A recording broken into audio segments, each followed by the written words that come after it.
పెందుర్తి నియోజకవర్గ పరిధిలో పలు గ్రామాల్లో 4,42,00,000 రూపాయలతో పినగాడి, పెద్దగాడి, గొరపల్లి గ్రామాల్లో రైతు భరోసా కేంద్రాల్ని మరియు డాక్టర్ వైఎస్ఆర్ హెల్త్ సెంటర్స్ ప్రారంభోత్సవ కార్యక్రమంలో పెందుర్తి ఎమ్మెల్యే అన్నంరెడ్డి అదీప్ రాజ్ పాల్గొన్నారు. ఈ సందర్భంగా ఆయన మాట్లాడుతూ పినగాడి, గొరపల్లి గ్రామాల్లో జలజీవన్ మిషన్ కింద ప్రజలందరికీ ముఖ్యమంత్రి వైఎస్ జగన్మోహన్ రెడ్డి ప్రవేశపెట్టిన జలజీవన్ మిషన్ కార్యక్రమం ద్వారా త్రాగునీరు అందించటకు సుమారు 2 కోట్లు ఖర్చు చేశామని పెందుర్తి నియోజకవర్గ ఎమ్మెల్యే అన్నంరెడ్డి అదీప్ రాజ్ పత్రికాముఖంగా తెలియజేశారు. అలాగే సంక్షేమం, అభివృద్ధి 2 కళ్లుగా ముఖ్యమంత్రి వైఎస్ జగన్మోహన్ రెడ్డి పాలన సాగిస్తున్నారని అన్నారు. ఈ కార్యక్రమంలో వైఎస్ఆర్సీపీ రాష్ట్ర సంయుక్త కార్యదర్శి బైలపూడి భగవాన్ జయరాం, ఎంపీపీ మరుపాడి నాగమణి తదితరులు పాల్గొన్నారు.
నమస్కారం.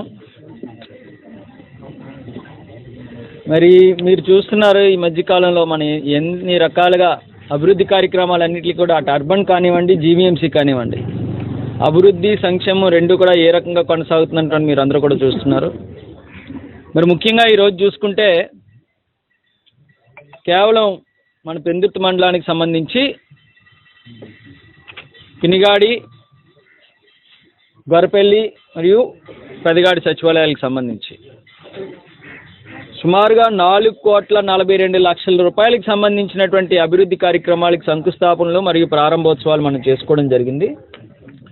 ముఖ్యంగా పెనిగాడి, గొరపల్లి సచివాలయానికి సంబంధించి కేవలం జల్ జీవన్ మిషన్ కిందే ప్రతి ఇంటికి కూడా కొళాయి ఇవ్వాలి అనేటువంటి ఉద్దేశంతో జల్ జీవన్ మిషన్ కింద సుమారుగా 2,75,00,000 రూపాయలు జల్ జీవన్ మిషన్ కింద ఇవాళ మరి శంకుస్థాపన చేయడం జరిగింది. ఆ పనులన్నీ కూడా ఇప్పటికే పనులు ప్రారంభం అయ్యేటువంటి పరిస్థితులు, పైప్ లైన్స్ అన్నీ కూడా వచ్చేసి కూడా ఉన్నటువంటి సందర్భాలు ఈరోజు మనం చూసుకుంటే ఇవాళ ఈ గ్రామం ఇప్పుడు మనం నిలబడినటువంటి ప్రాంతంలోనే మనం చూద్దాం ఎంత చక్కనైనటువంటి వాతావరణం ఇవాళ గ్రామాల్లో ఉంది జగన్మోహన్ రెడ్డి గారు వచ్చిన తర్వాత అన్నటువంటి దానికి ఇదే నిదర్శనం.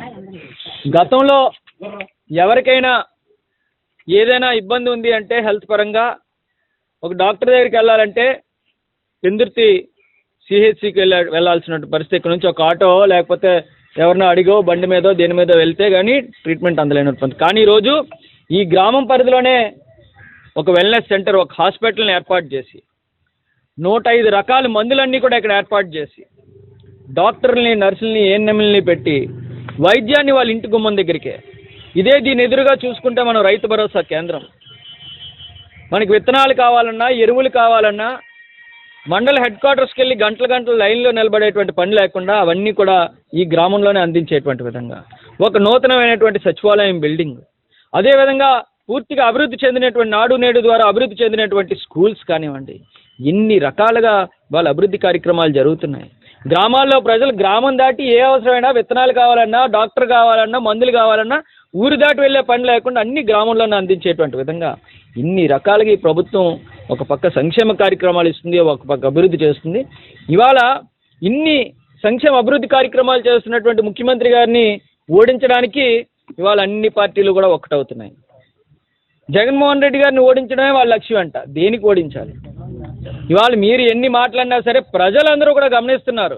ఇవాళ అనుకున్నటువంటి మాట ప్రకారం ప్రజలకు అమ్మఒడి ఇస్తామన్నా అమ్మఒడి ఇస్తున్నాం, డ్వాక్రా రుణమాఫీ చేస్తున్నాము, 0 వడ్డీ రుణాలు ఇస్తున్నాము, రైతు భరోసా ఇస్తున్నాము, 18,750 రూపాయలు ఇస్తున్నాము, అన్ని సంక్షేమ కార్యక్రమాలు ఇస్తున్నాం. ప్రజలందరూ కూడా ఎన్ని పార్టీలు కుమ్మక్కైనా ప్రజలందరూ కూడా జగన్మోహన్ రెడ్డి గారు వెంటుండి జగన్మోహన్ రెడ్డి గారిని మళ్ళీ అత్యధిక మెజార్టీ గెలిపిస్తారని చెప్పి మనస్ఫూర్తిగా కోరుకుంటున్నాను.